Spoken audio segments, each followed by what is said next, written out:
Hello guys, welcome back to my YouTube channel study with Vishali. तो आज हम देखेंगे क्लास 12 की ज्योग्राफी का सेकंड बुक का चैप्टर 2, जिसका नाम है प्रवास और उसके प्रकार, कारण और उसके परिणाम। तो चलिए शुरू करते हैं। तो इसमें हम सबसे पहले देखेंगे इसके इंट्रोडक्शन। तो इसमें हम पढ़ेंगे प्रवास, प्रवास की धारणाएं, प्रवास में स्थानिक विभिन्नता और प्रवास के कारण और प्रवास के परिणाम। और आप लोगों को लग रहा होगा ये चैप्टर पहली बुक में भी है और इसमें भी है, पर उसमें विश्व के आधार पर था और इसमें सिर्फ भारत के आधार पर है। तो इसमें हम सबसे पहला टॉपिक देखेंगे कि जो प्रवास है वो क्या होता है। तो जो प्रवास है उसका अर्थ होता है कि जैसे एक स्थान को छोड़कर दूसरे स्थान पर जाना, और एक स्थान को छोड़कर दूसरे स्थान पर जाकर बसना ही प्रवास कहलाता है। और जो बसने की प्रक्रिया है वो स्थायी और अस्थायी दोनों प्रकार की हो सकती है। मतलब कि एक जगह से दूसरे स्थान पर जाकर हम वापस आ जाएंगे, या फिर एक जगह से दूसरे स्थान पर जाकर हम वहीं पर ही बस जाते हैं।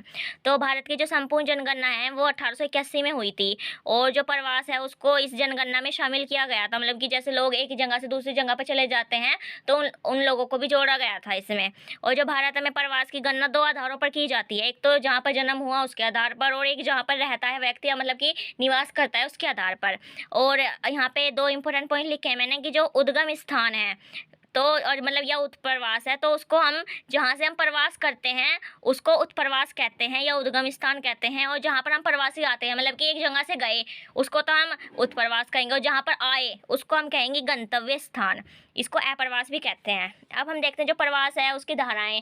तो जो प्रवास है वो ग्राम से ग्राम तक होता है, और या फिर ग्राम से नगर तक होता है, या नगर से नगर और नगर से ग्राम तक। अब हम देखते हैं जो प्रवास है उसके स्थानिक भिन्नताएं क्या क्या होती हैं।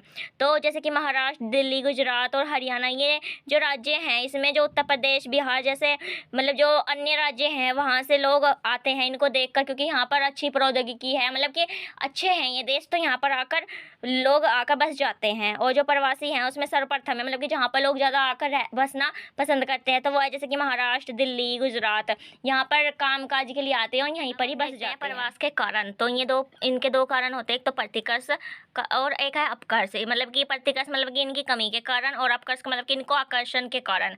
तो एक एक करके देखते हैं। तो पहला तो है कि गरीबी, मतलब कि गरीबी और कृषि, जैसे कि स्वास्थ्य सेवाएं, शिक्षा, रोजगार नहीं, और मतलब कि सूखा पड़ना है, और बाढ़ पड़ती है, सुनामी आती है, तूफान, भूकंप।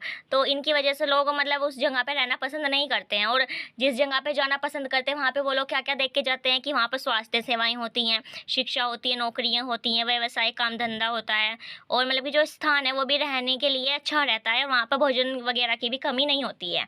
अब हम देखते हैं जो प्रवास है उसके परिणाम क्या क्या होते हैं। मतलब जैसे हम प्रवास करते हैं उससे हमें क्या नुकसान या परिणाम होंगे।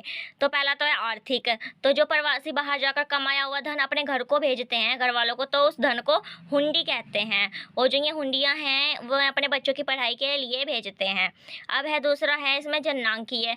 तो जो प्रवास के कारण जो देश की जनसंख्या उसमें भी परिवर्तन होता है। जो गाँव से जो शहर की तरफ लोग प्रवास करते हैं उसमें जनसंख्या बढ़ रही है, और जो स्त्री है, स्त्री की शिक्षा को भी बढ़ावा दिया जाने लगा है। मतलब कि जो महाराष्ट्र में सबसे ज़्यादा प्रवासी आते हैं। अब है सामाजिक। तो प्रवास के कारण लोगों के बीच विचारों का भी आदान प्रदान होता है, और नए विचारों के कारण अब बाल विवाह भी समाप्त हो चुके हैं, और स्त्री की शिक्षा को भी बढ़ावा दिया जाने लगा है। अब जो चौथा है वो है पर्यावरण। तो जैसे कि ज़्यादा जनसंख्या वाले, मतलब अगर ज़्यादा लोग रहेंगे तो वहाँ पर ज़्यादा वाहन यूज़ होगा, और वहाँ पर जो पर्यावरण है वो भी प्रदूषण होगा। और जैसे कि बढ़ती जनसंख्या है तो उससे जैसे कि गंदी बस्तियाँ भी बढ़ती हैं, लोग कहीं पर भी अपना घर बना लेते हैं, और वहीं पर कूड़ा कचरा भी बढ़ता रहता है। और जो अन्य है वो है जैसे कि प्रवास, जैसे कि स्त्रियों के जीवन को प्रभावित करता है। उनके पति प्रवास करते हैं तो उन पर भी शारीरिक मानसिक दबाव पड़ता है। मतलब कि जैसे कोई लड़की है, उसकी शादी हो गई कहीं पर, तो उसका पति जहाँ पर काम करता है वहीं पर ही उसको भी रखेगा अपने साथ ही, तो उसका भी प्रवास होता है। अब यहाँ पे मैंने इसमें भी इंपॉर्टेंट टॉपिक पॉइंट से लिखे हैं। तो एक है ग्रामीण से नगरीय प्रवास पुरुष प्रधान है। मतलब कि जैसे कि ग्राम से नगर की तरफ जो प्रवास करते हैं उसमें ज़्यादातर जो संख्या होती है वो पुरुषों की होती है। और 2001 की जनगणना में जो भारत है उसमें 50 लाख व्यक्ति अन्य देशों से आए थे घूमने के लिए या प्रवास करने के लिए, और यहीं पर ही आकर बस गए हैं। जैसे कि जो हमारे यहाँ पे दिल्ली है वहाँ पर बांग्लादेश से बहुत से लोग आए हुए हैं, और वहीं पर ही मतलब कि छोटी मोटी अपनी झोपड़ियाँ बनाकर रह रहे हैं।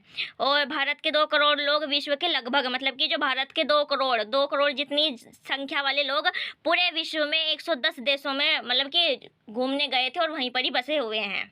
और आई होप आपको ये चैप्टर समझ आया होगा तो वीडियो को लाइक कीजिए, मेरे चैनल को सब्सक्राइब कीजिए और अगर आपको जल्दी से जल्दी इसका दूसरा चैप्टर चाहिए उसके लिए मुझे कमेंट कीजिए। Thanks for watching.